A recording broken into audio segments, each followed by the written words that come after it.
Sixth, reminiscences. The problem of famines in India and self sacrificing workers. East and West. Is it Sattva or Tamas? A nation of mendicants. The give and take policy. Tell a man his defects directly but praise his virtues before others. Vivekananda everyone may become. Unbroken brahmacharya is the secret of power. Samadhi and work. Shri Priya Nath Sinha. Our house was very close to Swamiji's, and since we were boys of the same section of the town, I often used to play with him. From my boyhood, I had a special attraction for him, and I had a sincere belief that he would become a great man. When he became a sannyasin, we thought that the promise of a brilliant career for such a man was all in vain. Afterwards, when he went to America, I read in newspapers reports of his lectures at the Chicago Parliament of Religions and others delivered in various places of America, and I thought that fire can never remain hidden under a cloth. The fire that was within Swamiji had now burst into a flame. The bud after so many years had blossomed. After a time I came to know that he had returned to India and had been delivering fiery lectures at Madras. I read them and wondered that such sublime truths existed in the Hindu religion and that they could be explained so lucidly. What an extraordinary power he had! Was he a man or a god? A great enthusiasm prevailed when Swamiji came to Calcutta, and we followed him to the Sills Garden House on the Ganga at Kosipur. A few days later, at the residence of Raja Radhakanta Dev, the Calcutta boy delivered an inspiring lecture to a huge concourse of people in reply to an address of welcome, and Calcutta heard him for the first time and was lost in admiration. But these are facts known to all. After his coming to Calcutta, I was very anxious to see him once alone and be able to talk freely with him as in our boyhood. But there was always a gathering of eager inquirers about him, and conversations were going on without a break. So I did not get an opportunity for some time, until one day when we went out for a walk in the garden on the Ganga side. He at once began to talk, as of old, to me, the playmate of his boyhood. No sooner had a few words passed between us than repeated calls came, informing him that many gentlemen had come to see him. He became a little impatient at last and told the messenger, "Give me a little respite, my son. Let me speak a few words with this companion of my boyhood. Let me stay in the open air for a while. Go and give a welcome to those who have come. Ask them to sit down, offer them tobacco, and request them to wait a little." When we were alone again, I asked him, "Well, Swamiji, you are a sadhu, holy man. Money was raised by subscription for your reception here, and I thought in view of the famine in this country that you would wire before arriving in Calcutta saying, 'Don't spend a single pice on my reception. Rather contribute the whole sum to the famine relief fund.' But I found that you did nothing of the kind. How was that?" Swamiji: "Why, I wished rather that a great enthusiasm should be stirred up. Don't you see? Without some such thing, how would the people be drawn towards Sri Ramakrishna and be fired in his name? Was this ovation done for me personally, or was not his name glorified by this? See how much thirst has been created in the minds of men to know about him. Now they will come to know of him gradually, and will not that be conducive to the good of the country? If the people do not know him who came for the welfare of the country, how can good befall them? When they know that he really was, then men, real men, will be made. And when will be such men? How long will it take to drive away famines, etc., from the land? So I say that I rather desired that there should be some bustle and stir in Calcutta, so that the public might be inclined to believe in the mission of Sri Ramakrishna. Otherwise, what was the use of making so much fuss for my sake? What do I care for it? Have I become any greater now than when I used to play with you at your house? I am the same now as I was before. Tell me, do you find any change in me?" Though I said, "No, I do not find much change to speak of," yet in my mind I thought, "You have now indeed become a god." Swamiji continued, "Famine has come to be a constant quantity in our country, and now it is, as it were, a sort of blight upon us. Do you find in any other country such frequent ravages of famine? No, because there are men in other countries, while in ours men have become akin to dead matter, quite inert. Let the people first learn to renounce their selfish nature by studying Sri Ramakrishna, by knowing him as he really was, and then will proceed from them real efforts trying to stop the frequently recurring famines. By and by, I shall make efforts in that direction too. You will see. Myself. That will be good. Then you are going to deliver many lectures here, I presume. Otherwise, how will his name be preached? Swamiji. What nonsense. Nothing of the kind. Has anything left undone by which his name can be known? Enough has been done in that line. Lectures won't do any good in this country. Our educated countrymen would hear them at best, would cheer and clap their hands, saying, "Well done." That is all. Then they would go home and digest, as we say, everything they had heard, with their meal. What good will hammering do on a piece of rusty old iron? It will only crumble into pieces. First, it should be made red hot, and then it can be molded into any shape by hammering. Nothing will avail in our country without setting a glowing and living example before the people. What we want are some young men who will renounce everything and sacrifice their lives for their country's sake. We should first form their lives, and then some real work can be expected. Myself. Well, Swamiji, it has always puzzled me that while men of our country, unable to understand their own religion, were embracing alien religions such as Christianity, Mohammedanism, etc., you, instead of doing anything for them, went over to England and America to preach Hinduism? Swamiji. Don't you see that circumstances have changed now? Have the men of our country the power left in them to take up and practice true religion? What they have is only pride in themselves that they are very sattvika. Time was when they were sattvika, no doubt, but now they have fallen very low. The fall from sattva brings one down headlong into tamas. That is what has happened to them.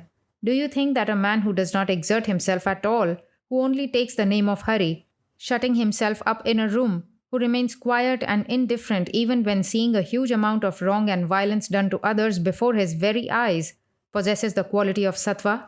Nothing of the kind. He is only enshrouded in dark tamas.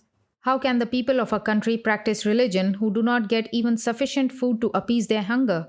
How can renunciation come to the people of a country in whose minds the desires for bhoga, enjoyment, have not been in the least satisfied? For this reason, find out first of all the ways and means by which men may get enough to eat and have enough luxuries to enable them to enjoy life a little, and then gradually true vairagya, dispassion will come, and they will be fit and ready to realize religion in life. The people of England and America, how full of rajas they are! They have become satiated with all sorts of worldly enjoyment. Moreover, Christianity, being a religion of faith and superstition, occupies the same rank as our religion of the Puranas. With the spread of education and culture, the people of the West can no more find peace in that. Their present condition is such that giving them one lift will make them reach the sattva. Then again, in these days, would you accept the words of a sannyasin clad in rags in the same degree as you would the words of a white-faced Westerner who might come and speak to you on your own religion? Myself. Just so, Swamiji. Mr. N. Ghosh also speaks exactly to the same effect. Swamiji. Yes. When my Western disciples, after acquiring proper training and illumination, will come in numbers here and ask you, "What are you all doing? Why are you of so little faith? How are your rites and religion, manners, customs, and morals in any way inferior? We even regard your religion to be the highest." Then you will see that lots of our big and influential folk will hear them. Thus they will be able to do immense good to this country. Do not think for a moment that they will come to take up the position of teachers of religion to you. They will, no doubt, be your guru regarding practical sciences, etc., for the improvement of material conditions, and the people of our country will be their guru in everything pertaining to religion. This relation of guru and disciple in the domain of religion will forever exist between India and the rest of the world. Myself. How can that be, Swamiji? Considering the feeling of hatred with which they look upon us, it does not seem probable that they will ever do good to us, purely from an unselfish motive. Swamiji. They find many reasons to hate us, and so they may justify themselves in doing so. In the first place, we are a conquered race, and moreover, there is nowhere in the world such a nation of mendicants as we are.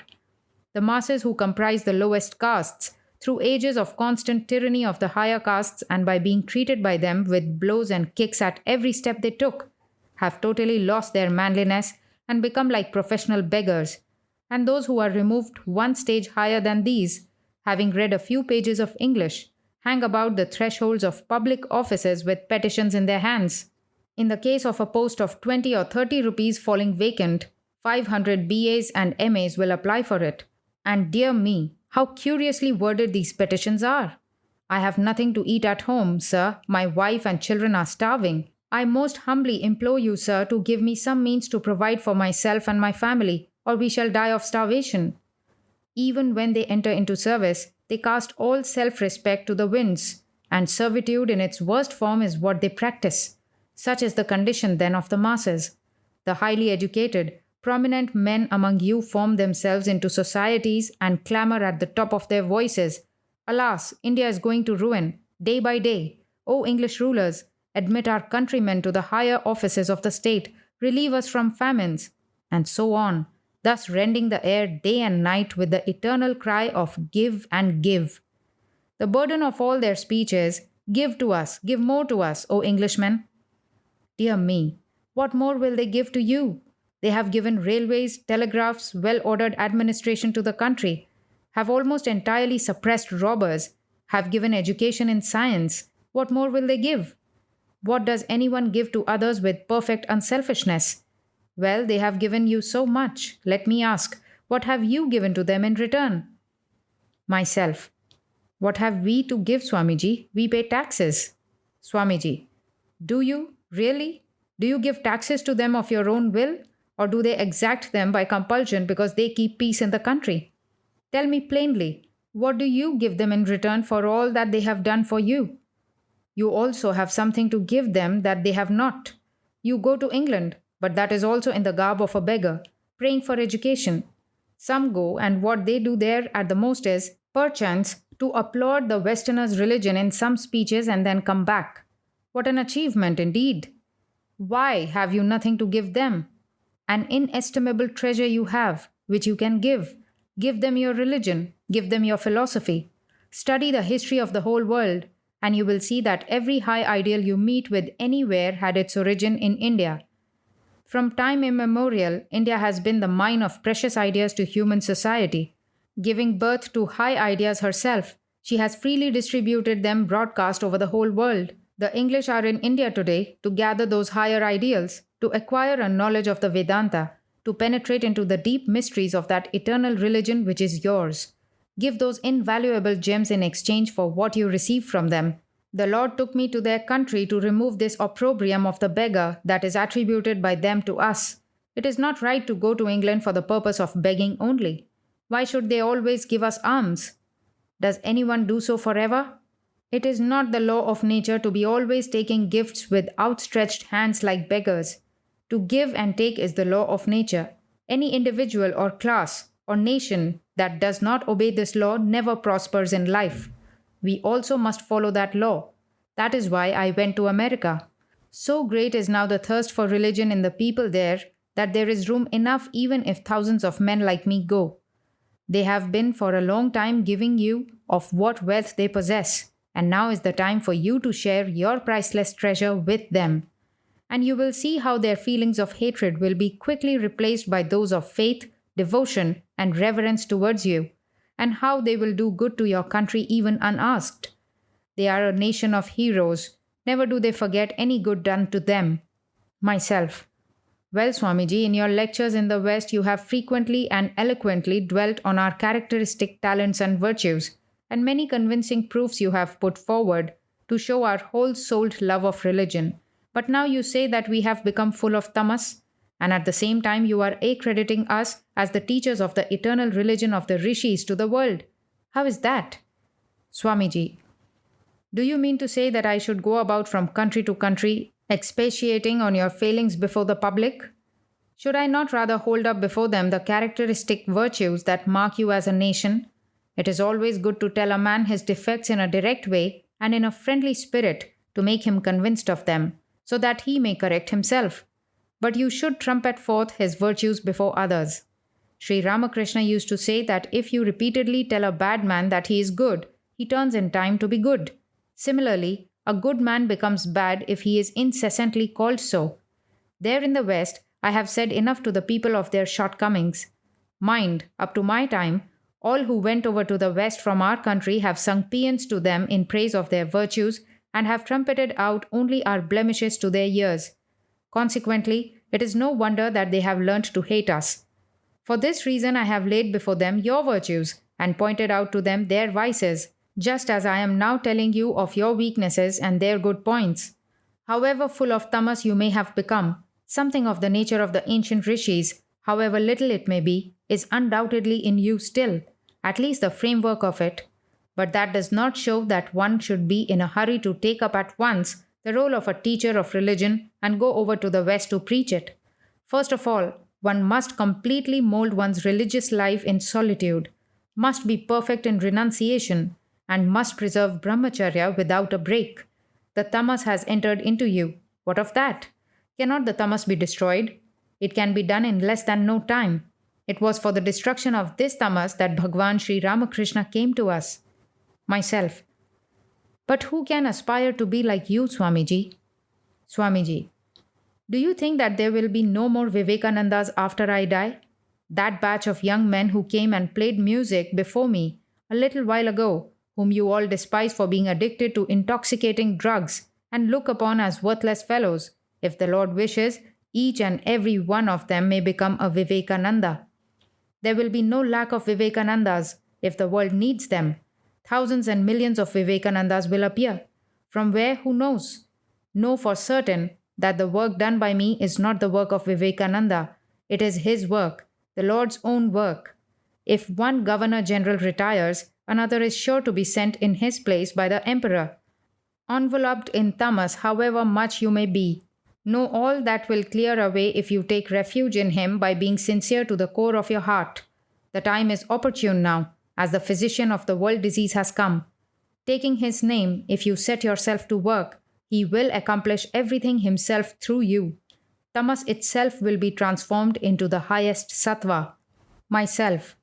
Whatever you may say, I cannot bring myself to believe in these words. Who can come by that oratorical power of expounding philosophy which you have?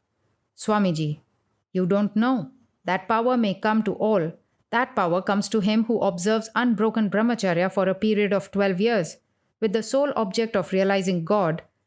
I have practiced that kind of brahmacharya myself, and so a screen has been removed, as it were, from my brain. For that reason, I need not any more think over or prepare myself for any lectures on such a subtle subject as philosophy. Suppose I have to lecture tomorrow, all that I shall speak about will pass tonight before my eyes like so many pictures, and the next day I put into words during my lecture all those things that I saw.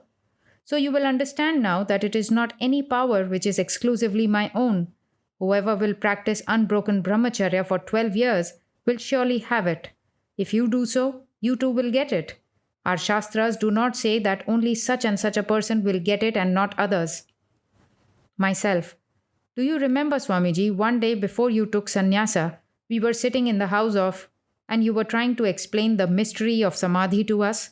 And when I called in question the truth of your words, saying that samadhi was not possible in this Kali Yuga, you emphatically demanded, do you want to see samadhi or to have it yourself? I get samadhi myself, and I can make you have it. No sooner had you finished saying so than a stranger came up and we did not pursue that subject any further. Swamiji. Yes, I remember the occasion. Later, on my pressing him to make me get samadhi, he said, you see, having continually lectured and worked hard for several years, the quality of rajas has become too predominant in me.